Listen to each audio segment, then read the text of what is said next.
Okay, folks, once again, I'm back at you. This is WooFDriver, able to get what looks like a better connection, and I couldn't see all the comments that were coming in, so hopefully I'll be able to see them now.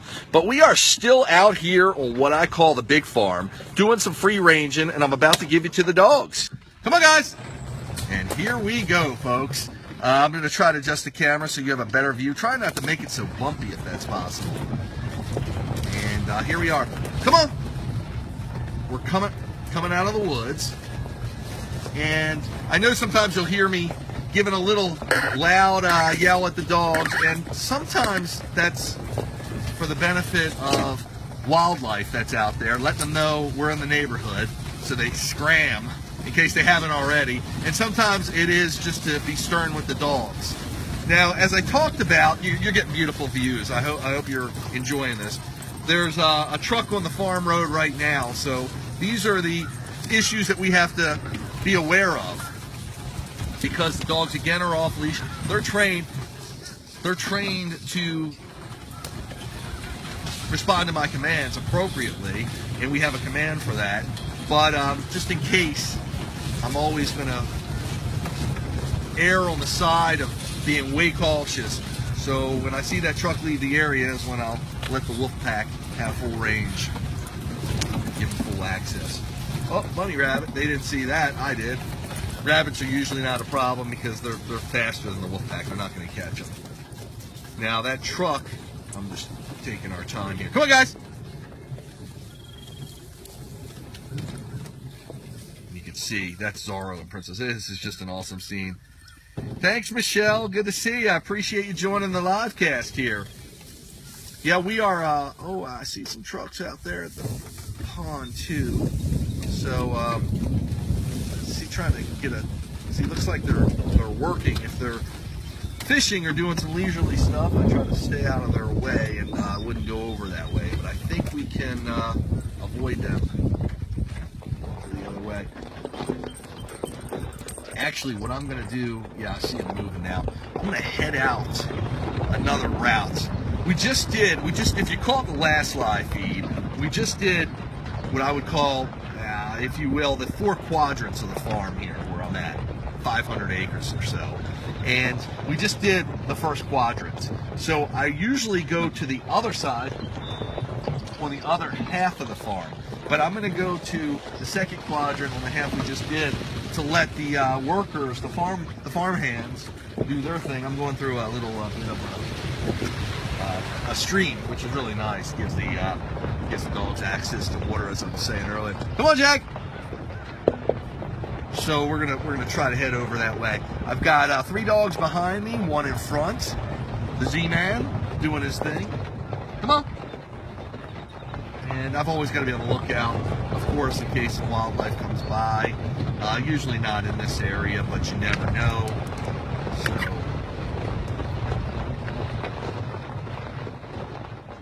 hi, Betty. Good to see you. Hello, Todd. Thanks so much for dropping by, everybody. Really appreciate it. I call this, come on, guys, this way. Here.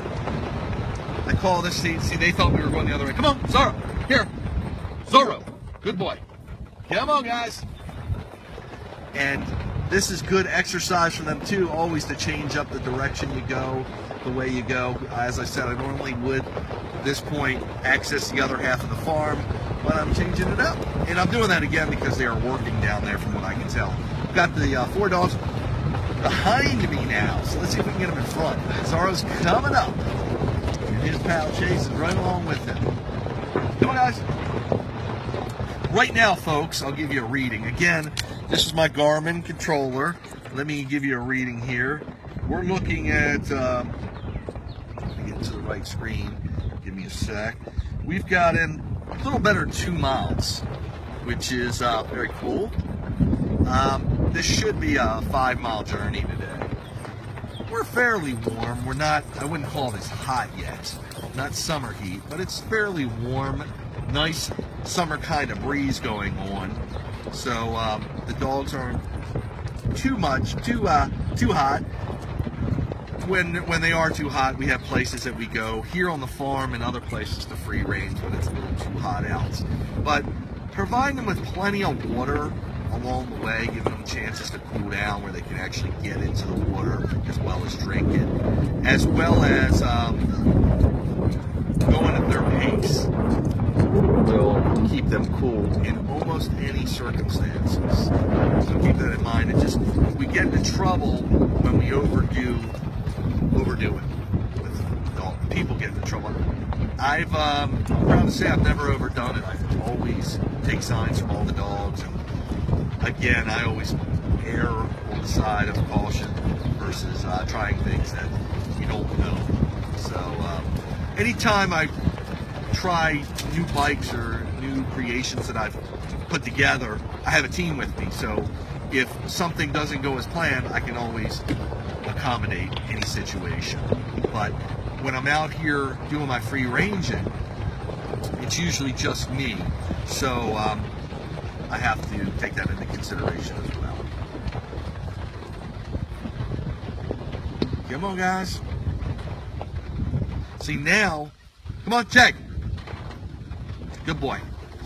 Now we've been through this area, so when you go through an area again a second time, they're usually not as motivated to run. And when I talk about instinctual training, come on, guys. My cure for that is if you were in a smaller piece of land, or where we didn't know we were going to have to go this way. Come on, Jag.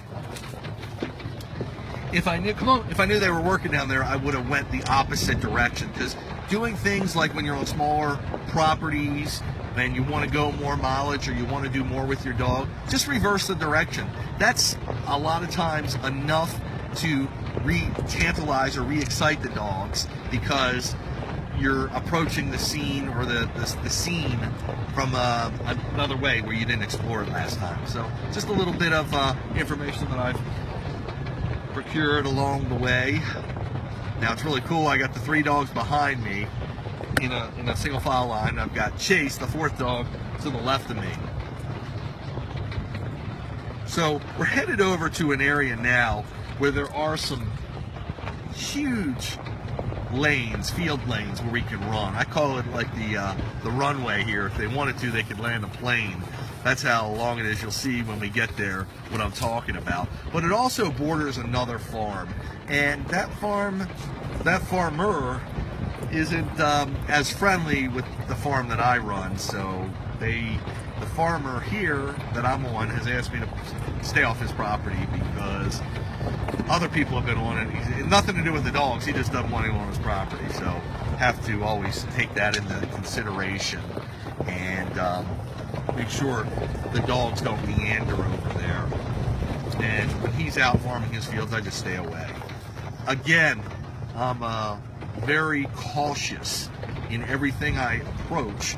So you're going to find me err on that side. Now, truly incredible. Now, this is a hayfield to the left of me, folks. You're getting a view of, and pretty much straight ahead. The hay was just harvested. So, to me, it's like a carpeted piece of earth because you've got a lot of the browning, if you will, going on, and it's cut kind of short. It's like not quite a golf course, but it gives us that look to it and that feel.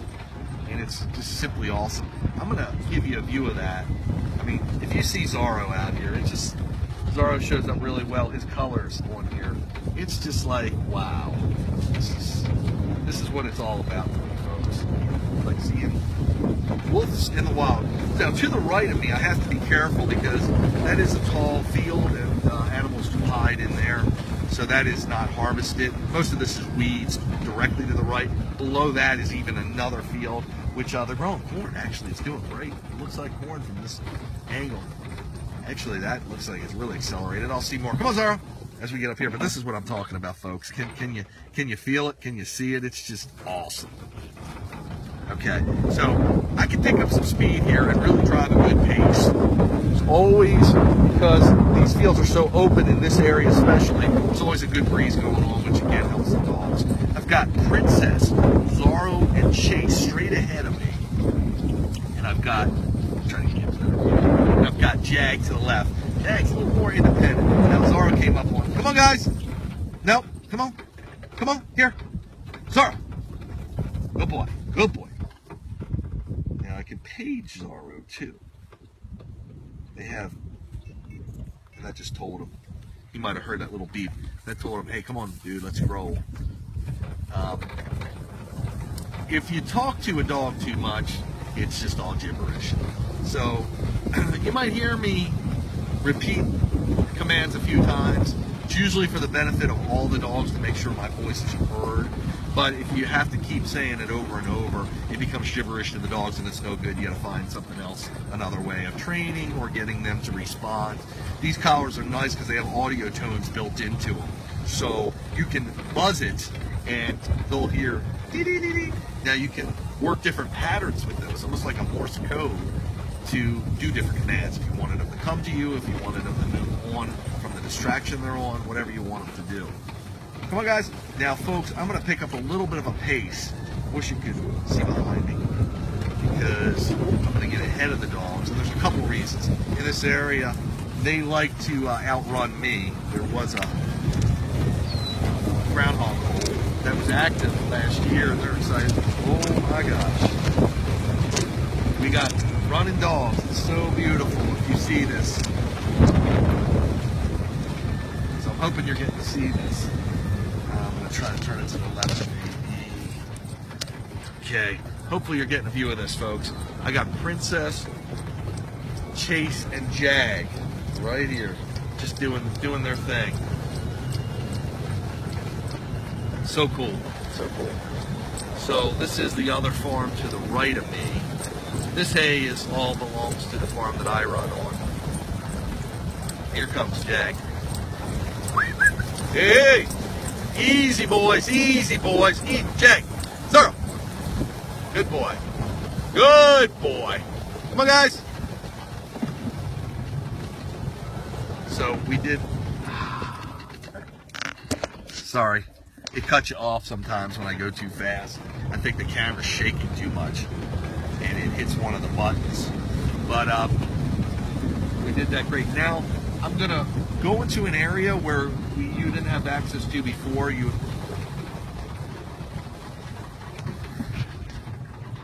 gonna go into an area where you haven't seen before. It's one of the trailer homes here on the farm, and somebody lives there, and I don't always go there, but nobody's home now, and they know I'm here too. They have little children there, and I just give them their privacy. So I'm coming around now to the left, and there we go. Sorry, it's a little shaky, folks.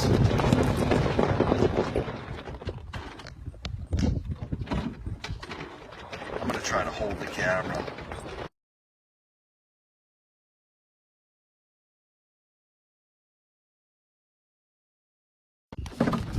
Okay, folks, I'm going to hold the camera because it wasn't cooperating.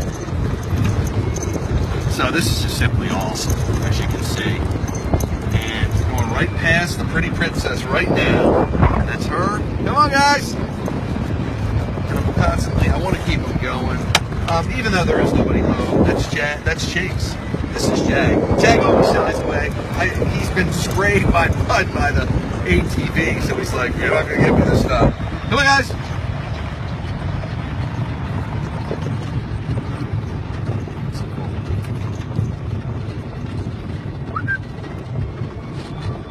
And just showing you behind.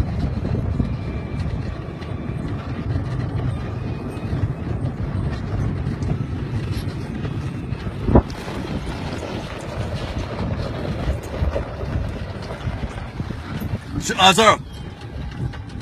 Come on, good boy. Hey, folks.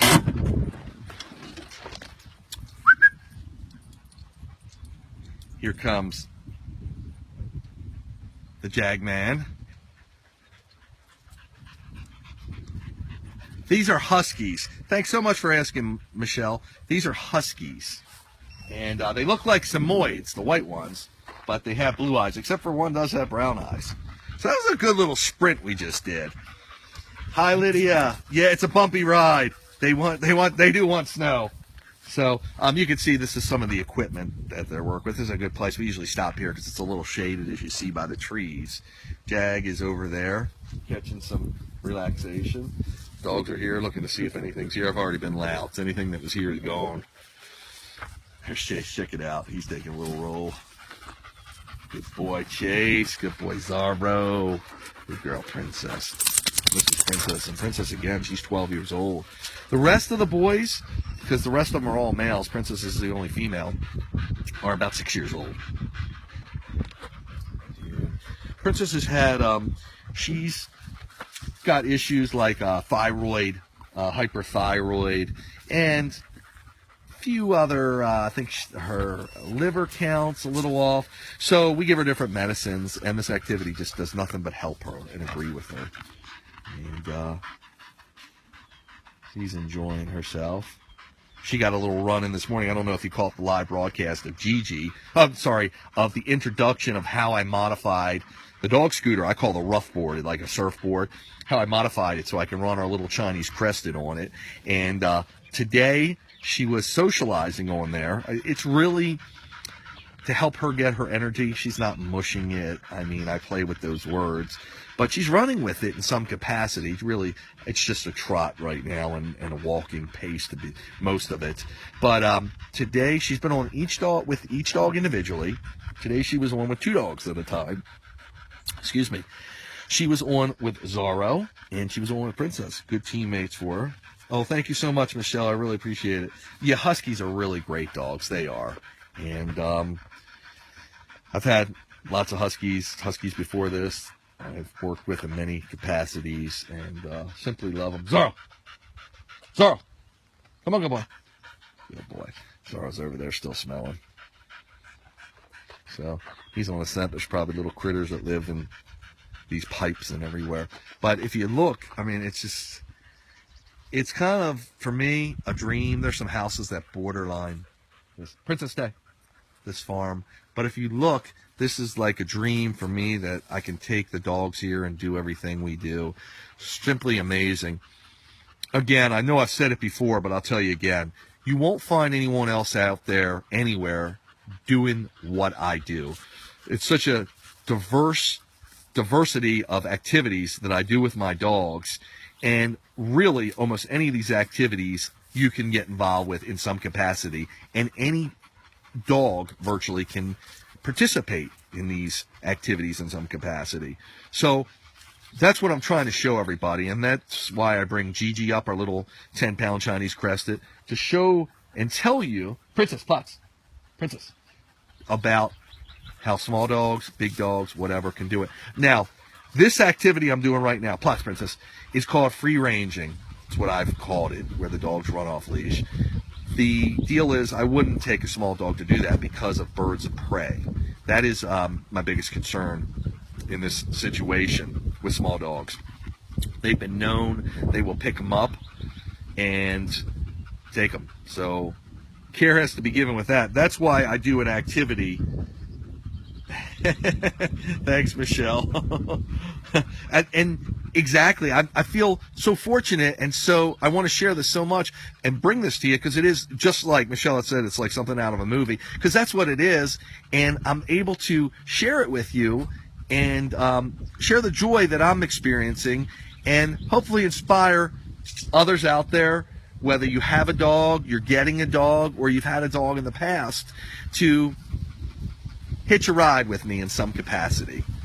In any case, a lot of the activities almost any dog can do in some way, and that's what I was talking about. So I've got a multitude of websites. I mean, I've been doing this for better than 20 years now, probably over 30 websites. The reason being because, again, we're so diversified with what we do that one website would be overwhelming for somebody. So you can find what you really like. For instance, as crazy as it may sound, we go ghost hunting with the dogs. I try to incorporate the dogs in everything I do.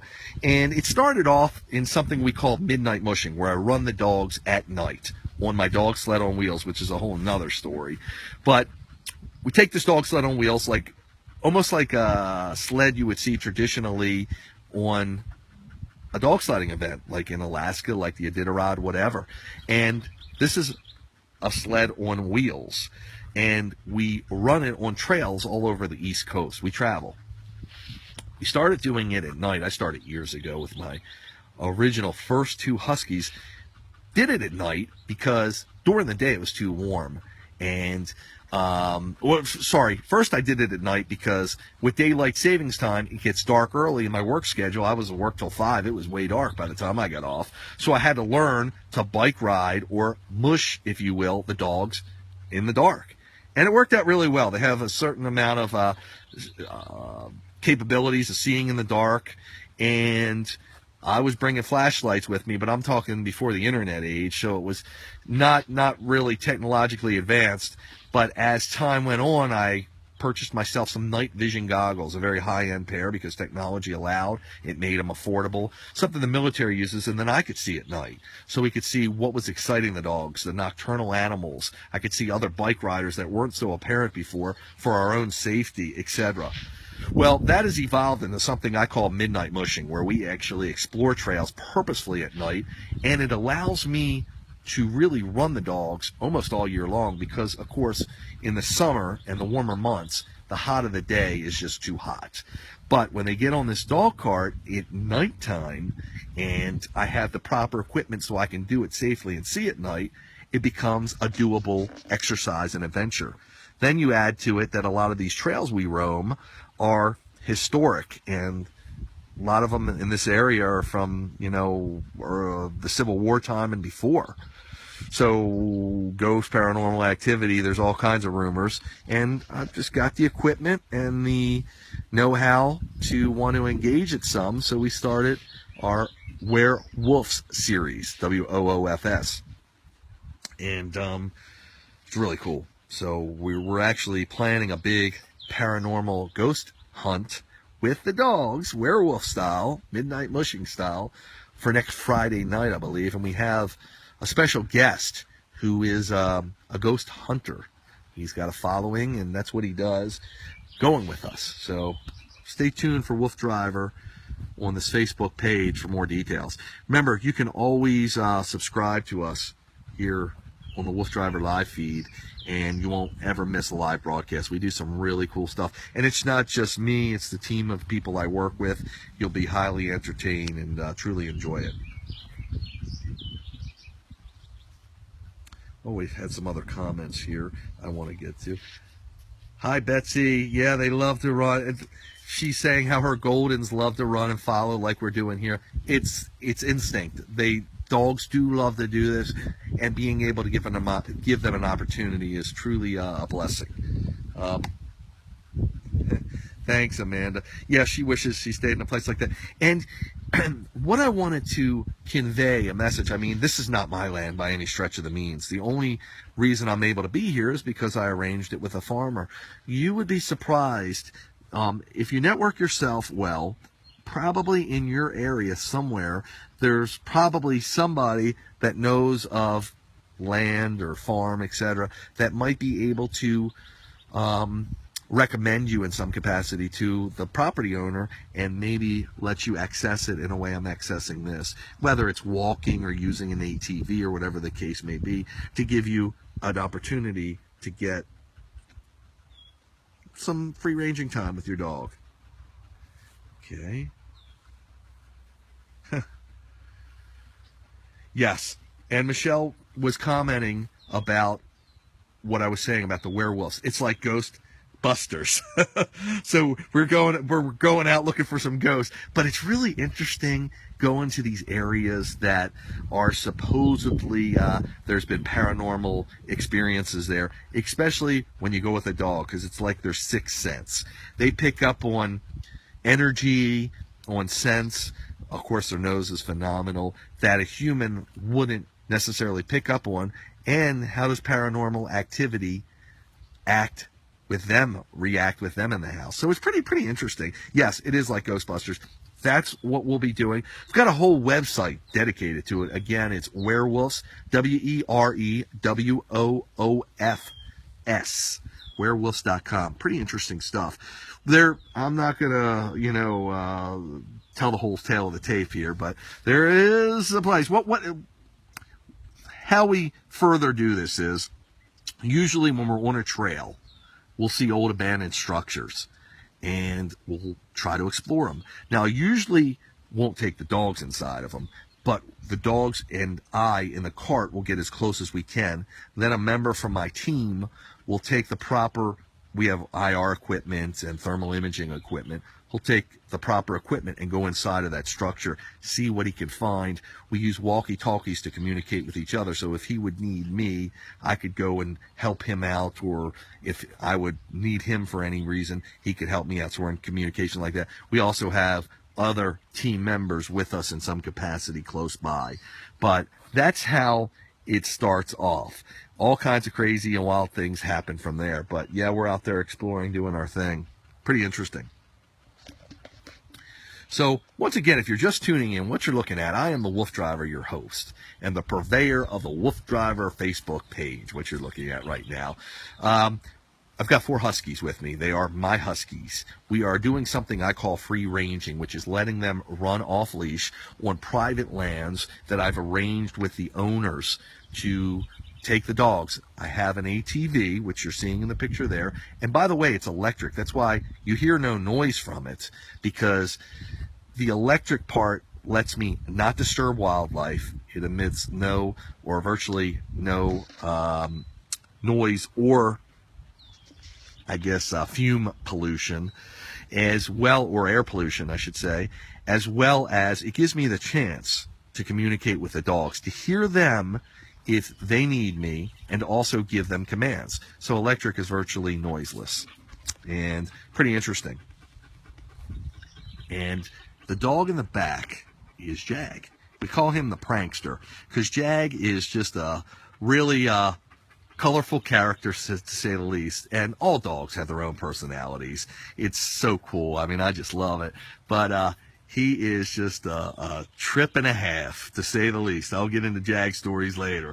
But right there, you're looking at Princess, who is the only female. She's on the left. And Chase, who's on the right. They're both laying down, relaxing. And Princess is about 12 years old. All the rest of the dogs are 6. They're relaxing. Chase is the closest looking to a wolf, I would say, because he's tall and lanky. And he's tall for a husky. He's 100% husky. And he's got brown, golden eyes. And he lopes just like a wolf would. Wolf would. You like that? There's the Z-Man, Zorro. And Zorro is actually the only one that's not pure husky. He's got some Malamute in him. And he looks more like a Malamute or a husky than, of course, the other dogs because of his coloration. And he's got a big head like the Malamutes do. He's got blue eyes. The white dogs look like Sammys in a lot of ways, Samoyeds. And, hey, Betsy. Reading your comment now. Okay. Oh, I'm going to address Michelle first. She asked me what happens if our battery goes dead. Well, in the ATV, electric ATV, it's got a battery gauge on there, so I know its capabilities. And actually, they fluctuate depending on the weather. In cold weather, they're car batteries that are actually powering it. They don't last as long. Might get 6 to 7 miles of our free ranging. Warm weather, we get about 10 miles we could go. But they simply recharge if they would run out of batteries, which I've never run out. It's got all kinds of warnings, and it gives you an extra mile, kind of like if your fuel tank gets low on gas. So that's how we prepare for that. And Betsy said, actually, Rosebud rather ride than run. Duke, on the other hand, loves to ride. Duke is 9, Rosebud is 3. Yep, and it's funny because she was saying how one of her dogs would rather ride in the ATV, I'm assuming, or tractor or whatever they ride in, and the other dog would prefer to run. When the farm I'm at, of course, the farmer has a couple dogs of his own, and his one dog always wants to ride. He comes up to me like, hey, WooFDriver, can I get on board? He's pretty funny. He got that way because he's been used to helping the farmer. He's a young dog, too, probably about 3 years old, and he's been used to helping the farmer, I guess, plow the fields. So he's been inside the tractor cab, if you will, and while he's been doing the fields, and he's gotten used to it. So he'd rather ride too. My guys, because they're huskies, they've got an insatiable appetite for exercise, would almost always. I've tried to actually ride them before, and they don't like it. So they wanna walk, run, trot, and explore as much as they can. They don't want to be up there with me. They've crawled into the cab before, but no intentions of staying there with me on the run. But thanks for sharing that, Betsy. I appreciate it. So this is a really cool spot in the sense that when I say cool, it's got a little breeze going on. It's shaded. It's a little off the beaten path. I love it here because I can see everything around me. So not too worried about wildlife sneaking up on us. Uh-oh. Ho, ho, ho, ho, ho. Okay, cool. Just had someone coming through. Want to make sure you go. It's okay, Jack. Good boy. Want to make sure he knew I was here.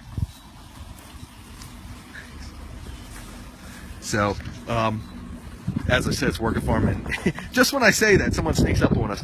But again, they know we're here, so he saw Jag, and I was just calling to him to make sure. It's okay, Jag. In this spot, I get a good vantage point of pretty much all the activity here. Basically, I'm talking wildlife because a lot of wildlife actually lives throughout these fields, as I'm sure you can imagine. I could see this vantage point, and I can feel comfortable chilling here, relaxing, except for when a truck comes up on like that. So, but it's when I feel the breeze hit my skin. This is one of my favorite times of day when we got a breeze going on, and the dogs have gotten some of their exercise fill in. They're content enough to lay down and chill. I just adore these moments.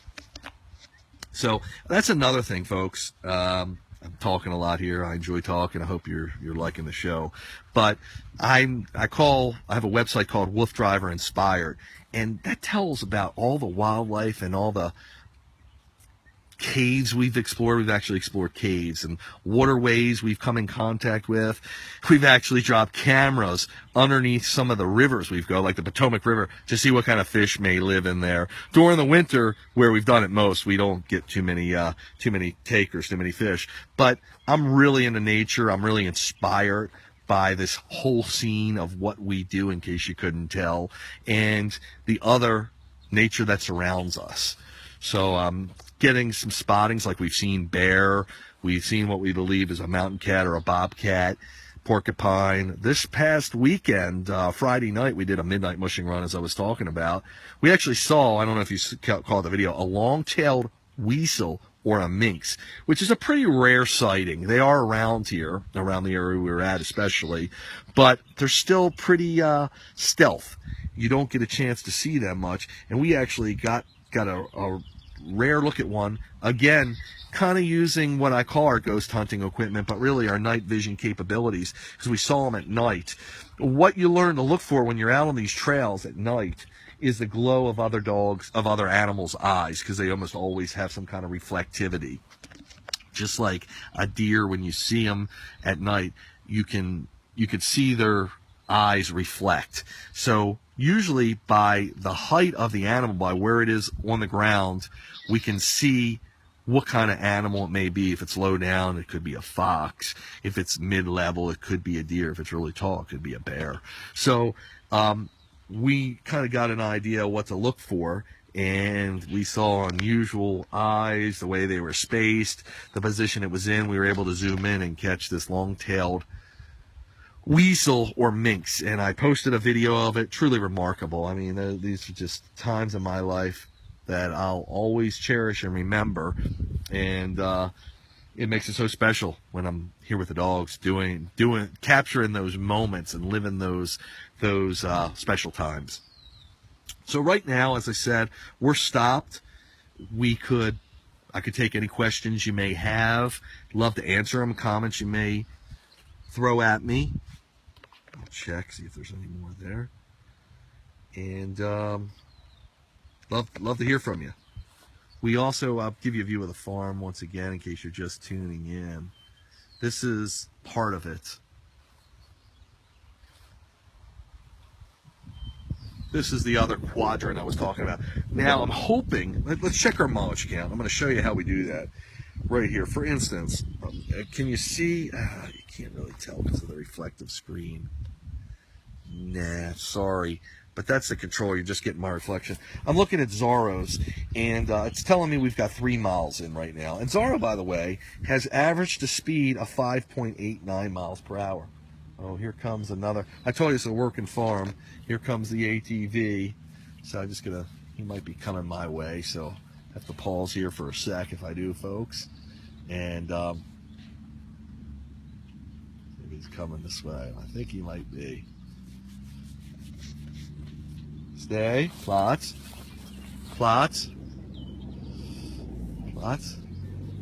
Plots. Plots. Are you looking for something? You need me to help you look for something? Or yeah, I was just checking out the wheat. Oh, cool. Running around baler.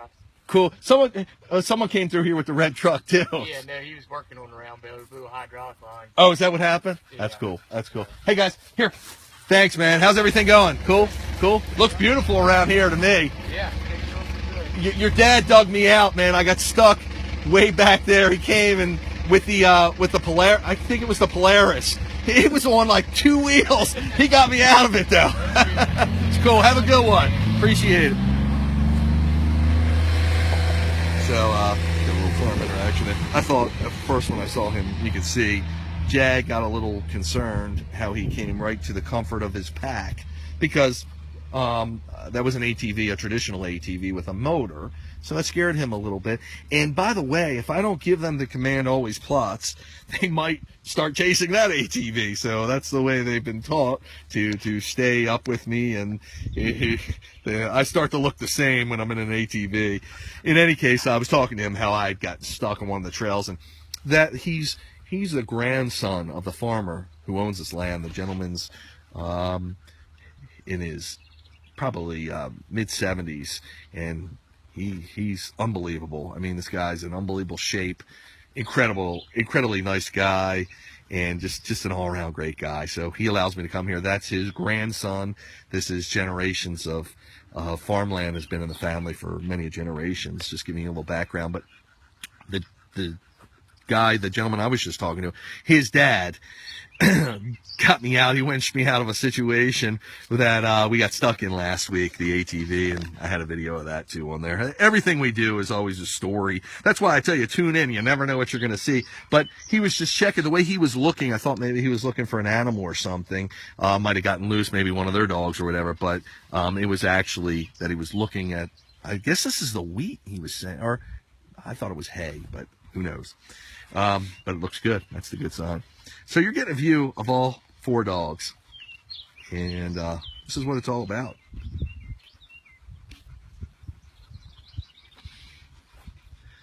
You'll notice I gave him the command. By the way, I say that command plots. That means down in German, and I've taught some of the commands to my dogs in German because the master trainer that I worked with, my mentor, was a Master Schutzen trainer, and Schutzen is German protection dog training.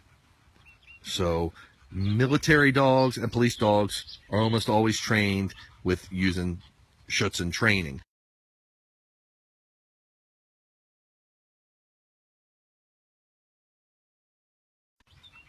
It's really good also because some of the German commands, especially when you're in America, a lot of people don't speak German. It's wheat. Thanks, Betsy. So it is wheat. I thought it was hay. The other field's hay. Well, all looks the same to me, except for the corn and the soybeans. Thank you. Yes, that's what he said. It is wheat. I was questioning whether I heard him right. In any case, Schutzen's really nice because in America, if they're training for the police force, the dogs are trained to do their protection work and police dog work. Somebody couldn't give them a command in English because the dog's trained in Schutzen. That's one of the reasons. Plus, the bad guy that the dog's chasing wouldn't understand the commands that the police officer or canine handler was giving them in German. Yeah, so you can see how content the dogs are. Now, Princess is most likely to get excited first just because of her high energy level drive, even though she's the oldest. Again, I've had her since she was 4, so I didn't have her from a puppy. So the first years, from what I understand of her life, she had a great family she was with, but because she's a hard to handle husky, for lack of a better explanation, she was probably leashed a lot. What I mean by that is, huskies are very independent, so anything you want them to do, they don't want to do. If it's their idea, they want to do it. Therefore,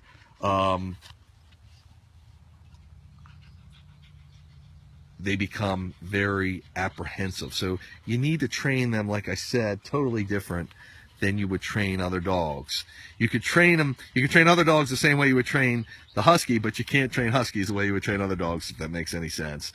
Huskies are just very independent, and because of those, what I believe, the first years in her life, she was so conditioned. I'm going to let them get up now. I didn't give her the command, but it's okay. She wanted to get up and explore what's going on, and we're in a safe zone.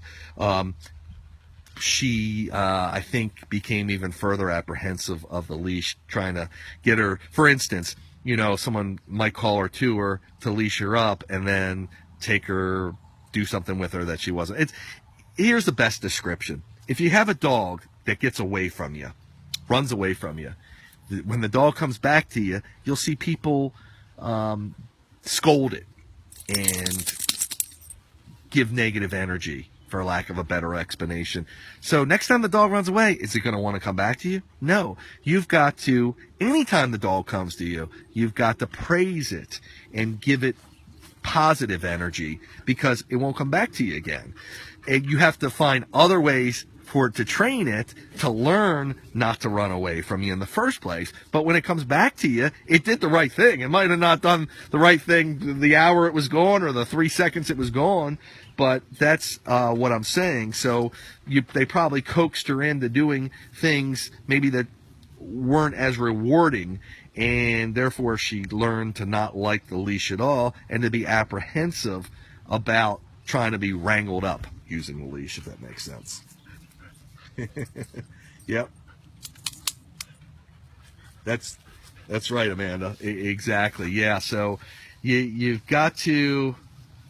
The Huskies are, again, one of the closest breeds to the wolf. They're just so independent, and they want it to be their idea. So you gotta work the training like that. And what I mean by that is, you can work the training, what I call instinctual training. You can work that by appealing to their instincts. That's what that means. So, oh yeah, it was my idea. Oh yeah, this is fun. Get their mind off of the idea that they're listening to you. It's more of the instinct motivating them to do the task at hand. So I know that's a little vague there, but I explain it a lot more thoroughly on the website and the book I hope to publish soon. So they're all getting a little antsy. We're going to roll out, but I'm going to keep you in tune here. I'm going to put you back in the phone holster, and I hope to go to an area where it's not as bumpy.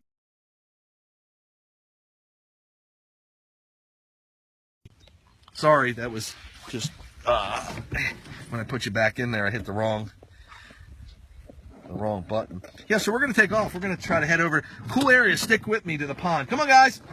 We're going to go to the pond. Come on, guys. Come on. Good boys. So you can see Princess is right out in front. Now, again, the oldest, and she's out in front. She's just amazing. So, as I was saying, some of that apprehension she has really works to her advantage. You just have to know how to manage it. People look at this husky energy and their behavior, and Jag, I told you he's got personality of his own. He's just standing in the middle back there saying, "Hey man, where's the party?" So come on. I'm not going to go through the big tall field here. Here, I usually do with them. Come on, guys. Zorro, no. Good boy. Come on, here, Zorro. Zorro. Here, good boy. Good boy, come on. So Zorro thought we were going to go through the field, and basically was trying to shortcut me, trying to be ahead of me. So, and part of that with Huskies, the first dog, that alpha stance, is because they would be first to whatever they discover. First to prey, first to whatever they find, first to a bone, whatever. And that's why the dogs want to be there. And sometimes you'll find dogs will fight over that pole position. Excuse me, just taking a swig of iced tea here. I'm gonna have to pick up a pace because they're just milling around. Come on, Chasey boy.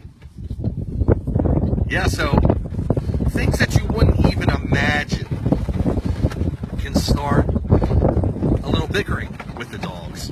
Come on. Come on, free. Sorry. And that's when you're wolf driving, hence WooFDriver. Come on, guys. You have to know what to be on the lookout for. And that's what I want to, some of the messaging I'm trying to get across to everybody. And I call myself a WooFDriver. People that drive dogs, like on a sled team, they're actually called dog drivers. I don't drive sleds in a professional, I guess as an occupation or on a professional level. I do this recreational, and it's all about exercise and the interaction with the dog. But I varietize my activities too. But I'm a wolf driver because I'm driving at their passion and their instinct, and knowing, having the knowledge to know what's going on almost all the time with them, to understand, through understanding their body language and behavior, to make it the best experience possible. That's what I'm talking about, if that's clear. This, again, is all defined on all my websites and everywhere else, but things take on new meanings as you go on and on. Come on, guys. Jag. Jag, no. Come on. Come on. Here. Here. Here, here. Good boys. And situation like that. Now, and as they get more tired, it's a little harder to get them to respond to your commands as you would like sometimes. So I have different ways of doing that. Instead of arguing with them, for lack of a better term, I'll direct them through my motions and through the way I respond. So I'll just get out in front of them. They almost, if a dog runs away from you, turn around and go the opposite way. They almost always want to be with you, but a lot of times the lure has them preoccupied. So when you turn around, you become the center of attention of the focal point.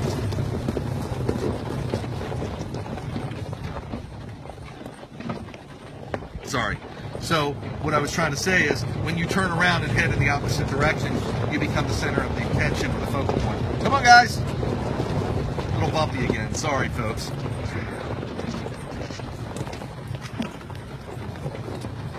Pick up the phone again. Sorry. It's getting a little bumpy, so I'm going to pick it up so it won't be as bumpy. If that makes any sense.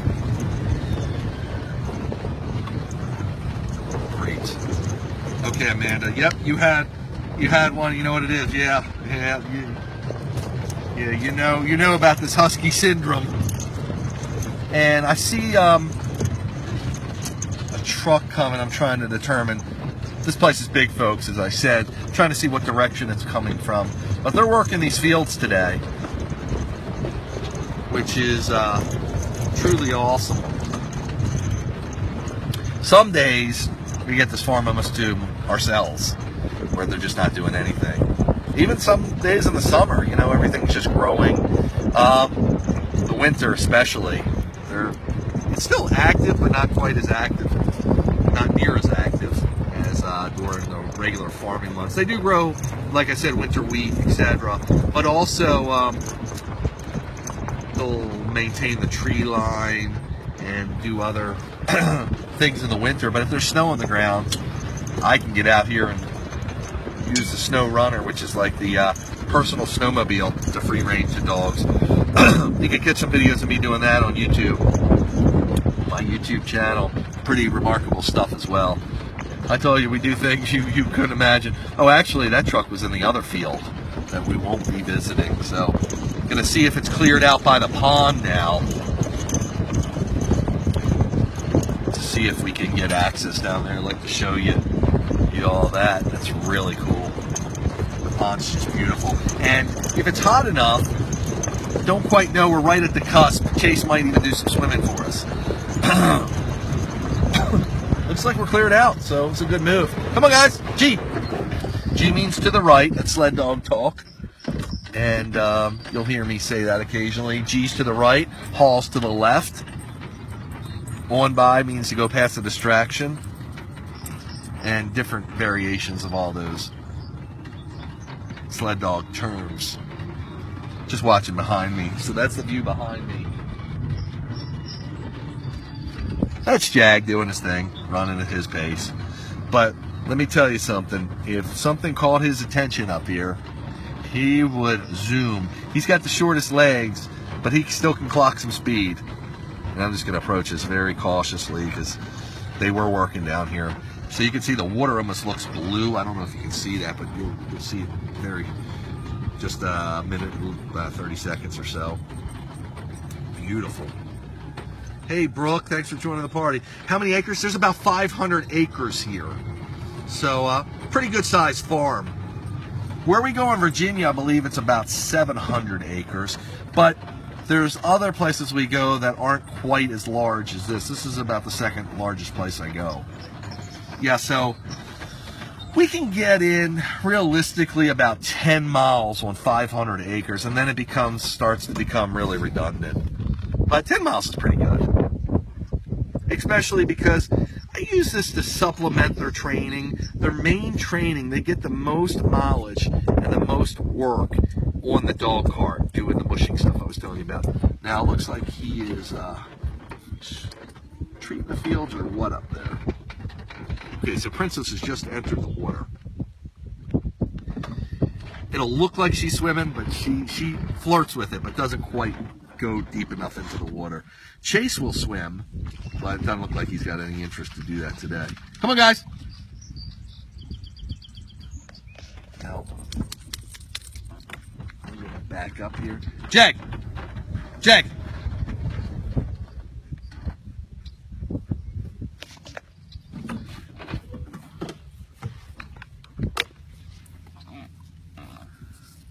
Okay, you can see everybody's rolling around doing their thing. Look at that. Jag, here. Jag, come on. Zorro. Zorro. Good boy.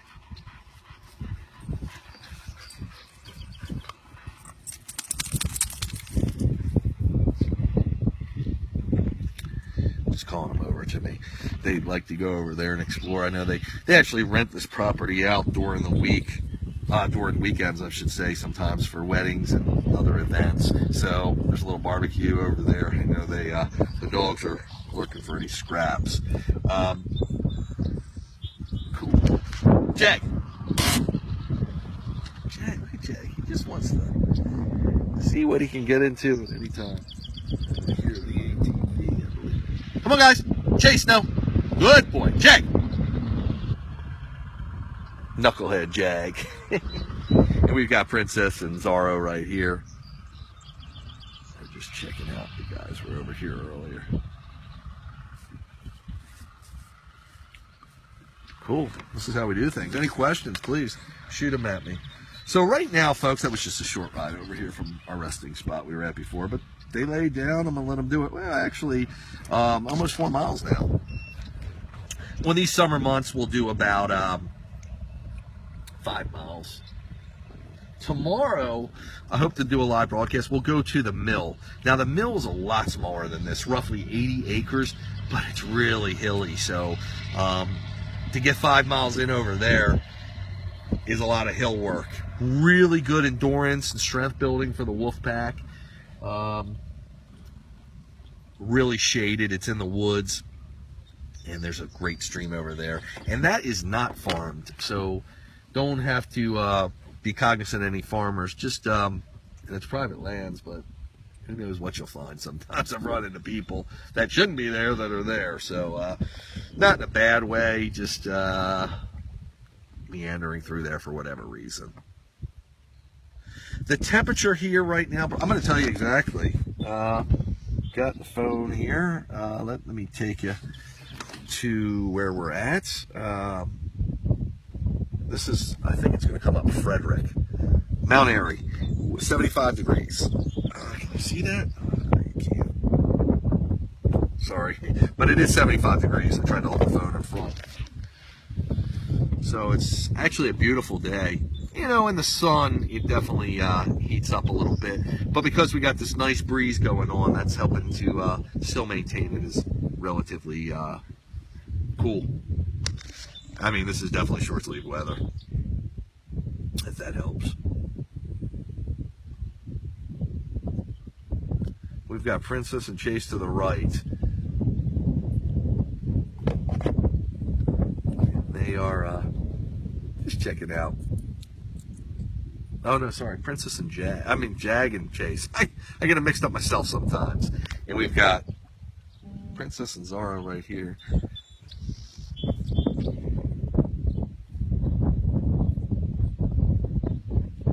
Yeah, this breeze is just awesome.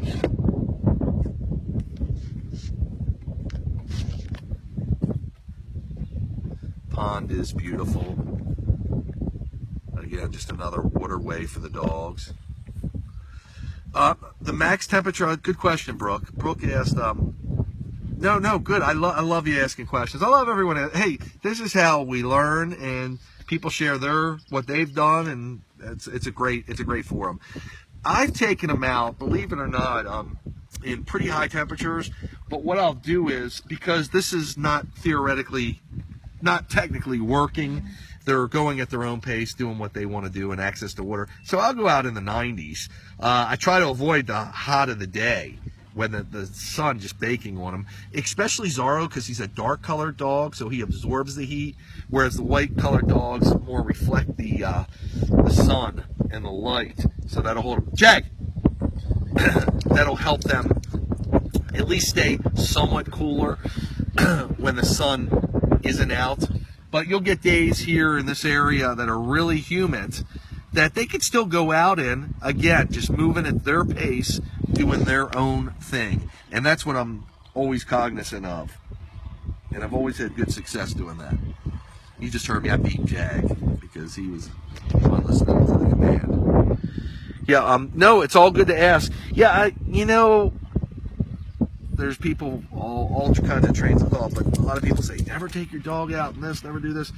Hey, with the proper knowledge and being very cautious, it's okay to explore to a certain degree, but certainly you need to practice good sense with it. I've actually put the dogs on the cart. I designed, again, this is stuff I've done in the past, my dog cart with a misting system. So it actually, dogs don't sweat, or at least in the way a human does, it's ineffective. Like the Chinese Crested has no fur, it'll sweat technically, but it doesn't really cool it. Dogs will sweat through their pads, but that doesn't count for truly cooling them off like a human does. What happens is, I don't know, I'm just mentioning it, that Brooke said something else.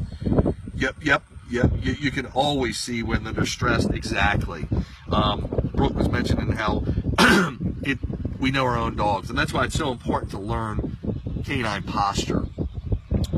What the dog is saying through its posture, the way it's holding its tail, the way it's panting, the signs it's giving, how it's responding, etc. Chase, stay over here.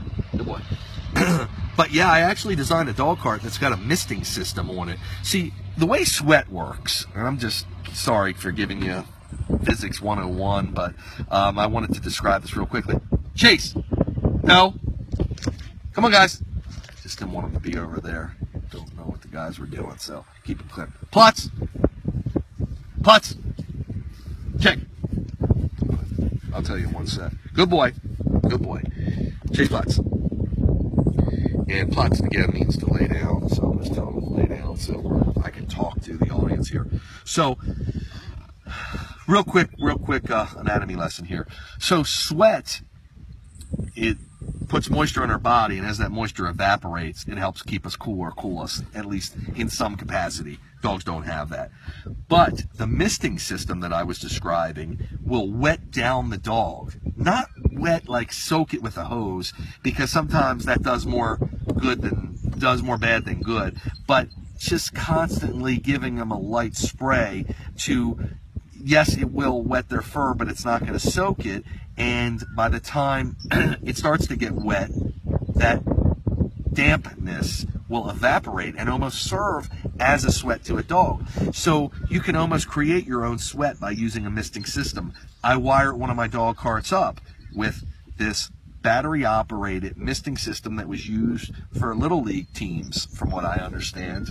And they have spray nozzles. I put them in strategic spots that it would hit underneath the dog, because underneath the dog is where their internal organs lie, and that's one of the most effective ways of cooling them down. I would practice this. I would also have some on top of them too, but I was really focused on the bottom. So I'd run the dogs in the warmer months, getting them to sweat with this misting system, for lack of a better description there, and I had much success with it. Yep, and Brooks adding that damping like a fake sweat. Yes. Thank you. And there's other ways of keeping dogs cool. I mean, the military struggles with this, with the dogs over in the desert wars. So what they do is they have cooling packs. And cooling packs, you would think, I actually have some, I've used them too. You would think they're full of ice packs on the side, but they're actually full of a gel that's made to maintain a temperature of something like 50 degrees or 52 degrees, where they found that is the most effective for cooling the dog versus an ice pack. And it is easy to maintain for hours at that temperature and keep it active. So cooling packs can work too. I've used them. And they have cooling blankets, if you will, or mats where the dogs can lay on. So there's there's similar bandanas that supposedly have cool beads in them, and they stay wet around their neck. I'm not sure about those. I haven't been sold on that idea, but who knows? Yeah, but getting them to sweat. Now, some people will shave Huskies. I never shave them, because with the warmer weather, they're going to naturally shed their undercoat. So you're only dealing with a single coat. The single coat actually helps keep them cool, because it protects against the sun and direct contact with hot surfaces, as well as protecting their body when they're running through any area that might have thorns or something that can cause abrasions.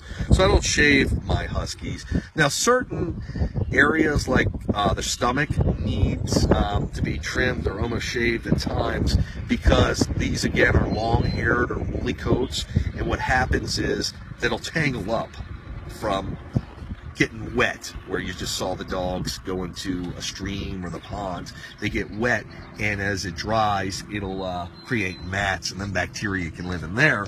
So sometimes we'll shave small areas to help that area breathe and not create tangles and mats. That also usually isn't with traditional Huskies, though, because they have more of a waterproof coat, for lack of a better description, whereas it's really a tight knit, and the water doesn't get to the skin, and the coat is shorter, so it's not going to create that tangle-like mat effect. They can mat still, don't get me wrong. What was the temperature? 75. It's 75 degrees, and it's a good breeze. I'm going to say 3 to 5 miles per hour. Yep, so Brooke was just asking. Yeah, Amanda, you're right. A lot of people do need to know this, and I've got a lot of information on my website, and doing these live broadcasts, it's amazing. You just come up with, we touch on a subject from someone like yourself asking a question, and then it goes to the next subject, which is really nice, because that's the way I can explain best. I'm going to try to put you in the holder, hopefully not too bumpy. This is more of a flatter surface, a grass surface we're going to ride on. I'm going to try to take you for a ride again. Come on, guys, free. So we're going to try to go, come on. I realize it's getting a little late here, so come on. I want to be lurking. I want to be sure to get the dogs in. Like I said, 4 miles now. I want to I want to get you to the other part of the farm, get the dogs over there, because it's really a cool ride. It's a horse farm over there. Sometimes we get a glimpse of some beautiful horses. It's not part of this farm, but it's another farm that surrounds it. Come on, guys. Good girl, Princess. Come on. So we are moving right along. The temperature the cooling pack stays at, I believe, is 50 degrees. Might be 52. I'll get you some information on that. I'll try to post it and tag you in a post from my website, because that's what they found. Come on, guys. Here. Princess. Good girl. Yeah, so pretty interesting stuff, though. This is a really cool area, by the way. Come on, guys. Here.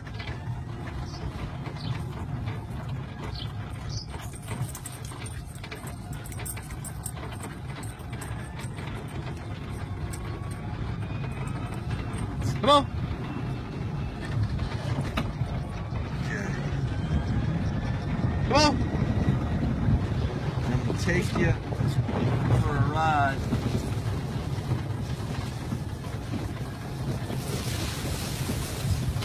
This is, I'm riding the perimeter of, I believe this is a cornfield. And I've got the dogs to the right of me now. I'm going to try to shoot the camera over there without, no, I can't do that. Okay, you'll see them as they get in front. And there's corn, or maybe, you know what, maybe the field's not planted. I can't tell really, because it's still, if it is planted, it's in its infancy stages. Come on, guys.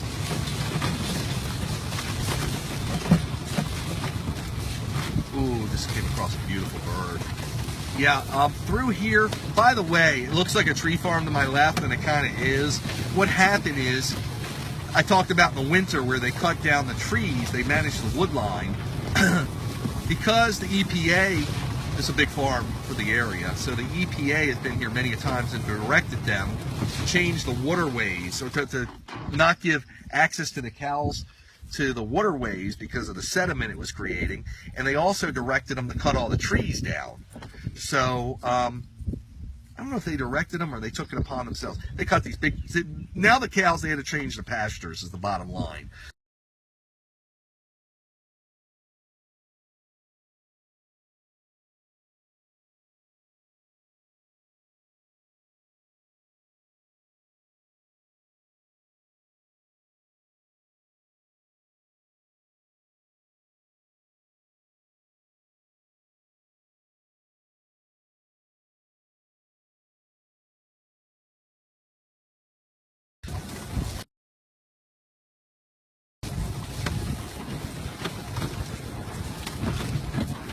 Okay, we're back, sorry. This area is not as good reception. But in any case, they got rid of the trees, and then the EPA decided they wanted them to plant the trees. So now they got a whole tree farm going on. Kind of crazy, but you know, I guess for water management and as the population grows, these areas, I guess, need to be managed in some capacity. So back in the 70s or 80s, they were just not a concern. It was your land and do what you want, relatively speaking. I mean, they're not going to do stupid stuff. Come on, since they want to harvest as many crops as they can as well. Come on, guys. So we're staggering along. We'll pick up some speed soon, folks.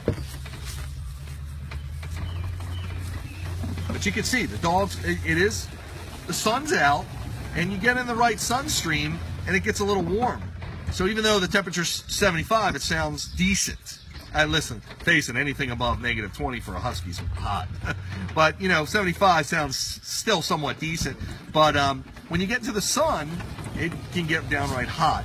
So, again, moving at their own pace is part of the game. A major part. Keeps us able to do what we're doing.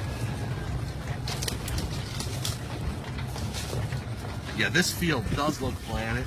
So Jack's just taking a bathroom break. By the way, folks, you know, touching on the subject of the bathroom breaks, this is keeping the dogs going, stimulates them to go to the bathroom. Oh, got deer to my left. Whitetail, probably. Come on. maybe we just call them whitetail, around here, running all kinds of stuff, but usually the way the dog's perked up, and from what I can tell, look like deer. So those bathroom breaks are really helpful to their system, and they are, by the movement, the activity that gets them to go, as well as the whole idea. You might see them go a lot when we first get out of here. Princess, no. Princess, I'm just telling her no, so she's yielding to Chase, because Chase is her younger, not her direct, but he's the younger one of the pack, and they used to have this childlike relationship, for lack of a better term. She was in charge, but she would play with him because he was a little kid. But Chase grew up one day and said, "I don't want that anymore," and Princess didn't like that. So there's sometimes a little bit of a hierarchy struggle going on there. But Chase is really good because she's a little more dominant, so she'll direct him, "Hey, you're going to do things my way," and he'll be like, "Well, I won't, but I'll stay out of your way." She's like, "Well, when you're in my way, here's the way it goes." Okay, so I was just watching closely as I was getting in. Come on, guys. So this is a really cool area, folks. Hope you get to watch this, because to my right, geez, I don't know what is growing to my right, but it is something. That I'm not sure of. It's not soybeans, not wheat, not corn. In any case, I ride this field, the perimeter, so I'm riding in the weeds because I don't want to certainly damage the farmer's crop. If you can see behind me, how cool. Got all of them in a line. Darrow's ahead. As you can see, he's in front. And the three of the wolf pack are behind the other three. So yeah, you know, I'm always cognizant of all these different relationships within the wolf pack, as I was explaining. And I touched a little bit on that canine body posturing. It's so important to know. And I've become an expert at it, doing this with the dogs. And as someone has stated earlier, you learn your dogs. And that's so important to know them. And I do a lot of videos. The video is definitely to share, and remember the moment, but the video is also, come on guys, to examine them and how they're performing under different circumstances. So I know I can learn, hey, this dog's better for leading, and this dog's better as a wheel dog, sled dog term, sorry. And this Gigi acts this way. She likes what motivates her, what motivates whatever. So this is a great area, folks. To the left of me is the horse farm I was telling you about. There's no horses out there though. And we're just again on the perimeter of the field. I got Princess coming up on my left. And so I'm on the second half of the farm, and I've spanned the two quadrants. I'm just trying to break this down for you. And I'm going to come back through the top half quadrant and get back to the pond area and probably call it a day, because we did the other half. It's getting relatively late, and I actually, you know, I'm WooFDriver. I'm running the whole show here. I've actually got a conference call scheduled in a little while, a nice call with somebody I hope will be broadcasting for us live on the WooFDriver channel, a famous author who's done a really wonderful dog book that I hope we can share here soon. Come on, guys, here. So this is a cool scene behind me. You got all the dogs running off. You can see this. So I've got I've got to cut through the lower half of this because this field's thick. So folks, howdy, howdy. Come on, guys, here. Good boys. Come on, check. Good boy. Check now. Good boy. Zorro. Good boy. So this field. Come on, guys. Here. Sorry, I gotta pay attention here, folks. Ran into some people I didn't think would be there, and they're on their property. Come on. Here. Chase. Here. I'm gonna buzz him just so he knows. Give him an audio tone. Come on, guys. Chase and Jag. Chase and Zorro. Sorry. As you can see Chase coming through. This is so cool. Come on. Good boy. Yes, people were in their area, of course. It's all good. Now you can see me, folks. This is how I have to ride sometimes. To the left of me, I've got all the wolf pack. Let's see if you can see that. Yep. And I'm riding the edge of this field, trying not to mess the crop up. But, you know, I've had long talks with the farmer, and he's okay with me taking out a row or so here and there. He plants to the edge. Let me get you this. He plants to the edge, folks, because he doesn't want the horse farms around here using his property, because they do that sometimes. They run horses here without permission, and he doesn't want that. So he plants to the edge of the field because he doesn't want to run the horses, because they don't have permission to, and it can create other problems. So therefore, he told me that's why everything's planted to the edge, but if I need to, I can bite that edge to run the dogs. So occasionally that happens, like in this situation where we're planted right to the edge and the other field is planted and there's not a lot of room for me to ride. The dogs can meander through all these crops, they won't ruin them. It's just, of course, with the ATV, that'll create problems. So I'm going to do a big left here and try to get to a close area. Come on, guys. Chase, no. Chase. Jag, no. Jag, good boy. Princess. Princess. That's an old groundhog hole, folks, but I have to direct them. Come on, guys. Well, what to do, because I don't know if the groundhog's back this year, but that's already years old, and I don't want to take a chance. Come on, guys. Now, a little tight on this.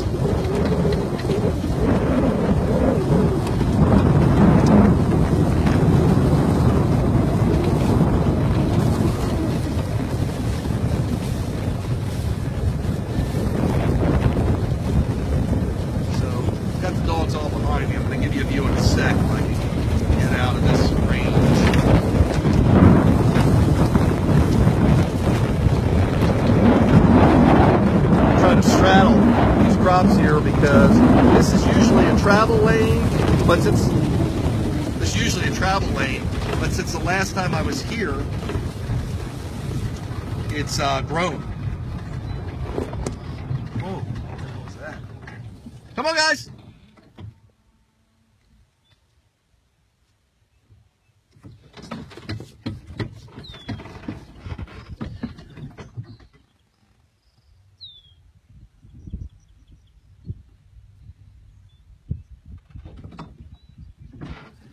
Thanks, Amanda. I'm glad you enjoyed it.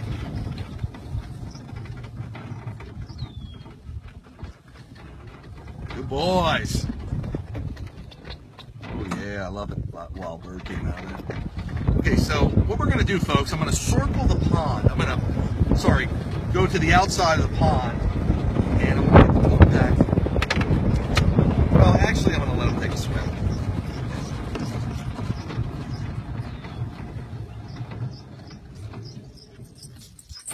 So you're going to get a cool picture of this.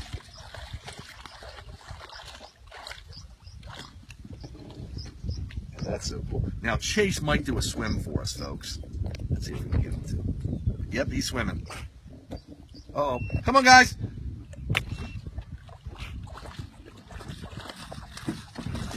Jag. Jag.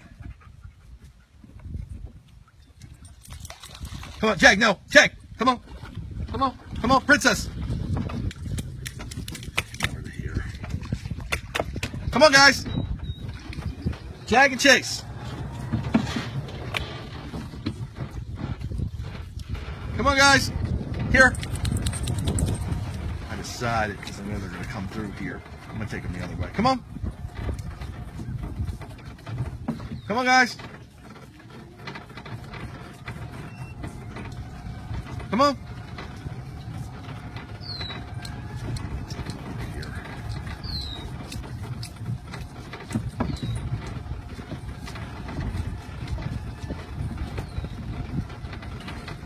Good boys, good boys. Okay, folks, now we're gonna get some speed on. Come on. Chase. Chase, here. Chase decided he's gonna go to the bathroom right there. Jay. Princess. Good boy, Chase. Princess. Good girl. Good boy, Chase.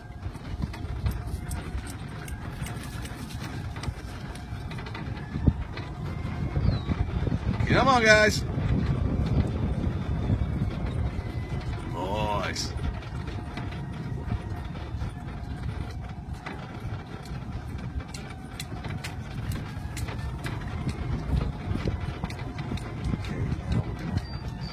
Coming around to where, I hope you're getting a view of this, folks. Coming around to calling it a day. We've got in right now, folks, 4.9 miles. Exactly what I said. 5 miler. We could go, it's so beautiful out, we could go further, but because of my time constraints and time of day, we're going to call it a day here. But I'm going to keep you going until we get to the truck.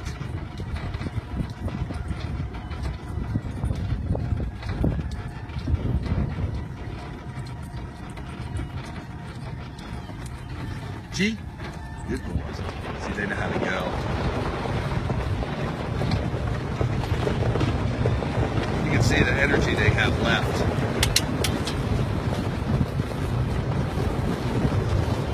Easy, guys. Let's stop here.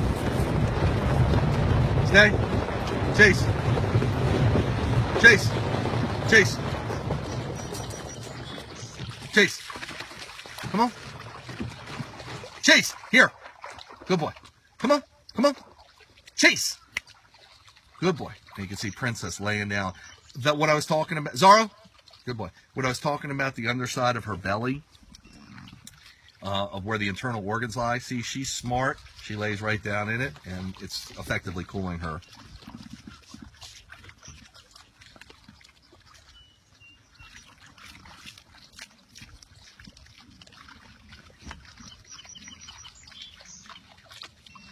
Boys.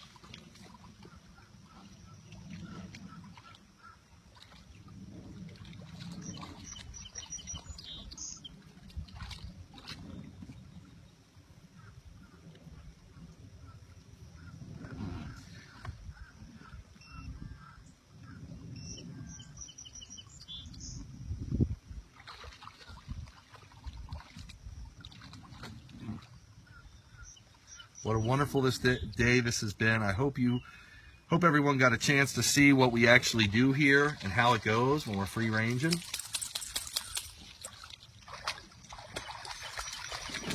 Princess is giving me the sign she's done. She's got her cool down in.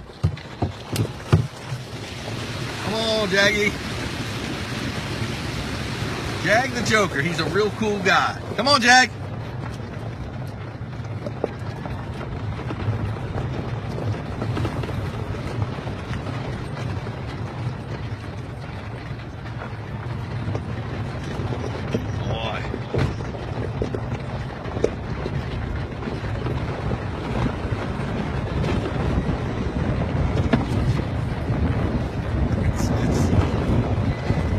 Now it's a race to the truck, as you see. This is kind of cool too. Some Princess to the left of us, picking up some dirt.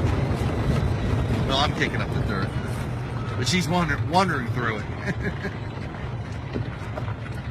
Okay, so now we're gonna get back to the truck. Now I have remote control on the truck, so I can keep it cool while we're out on the field, so it's a little warmer to cooler to get into. I have temperature gauges too. Always check it.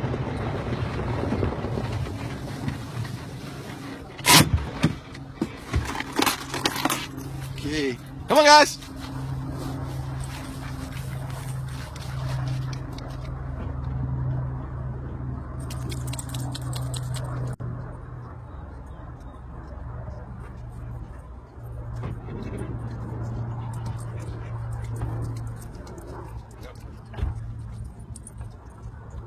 Guys.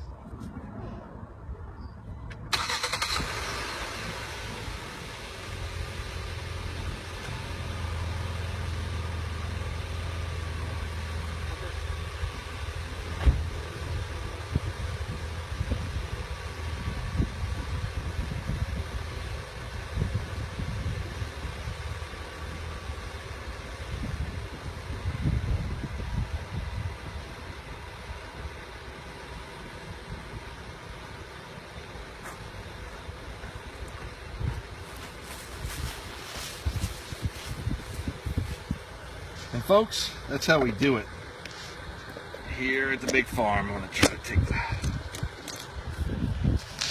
So I hope you enjoyed it. I'm going to give you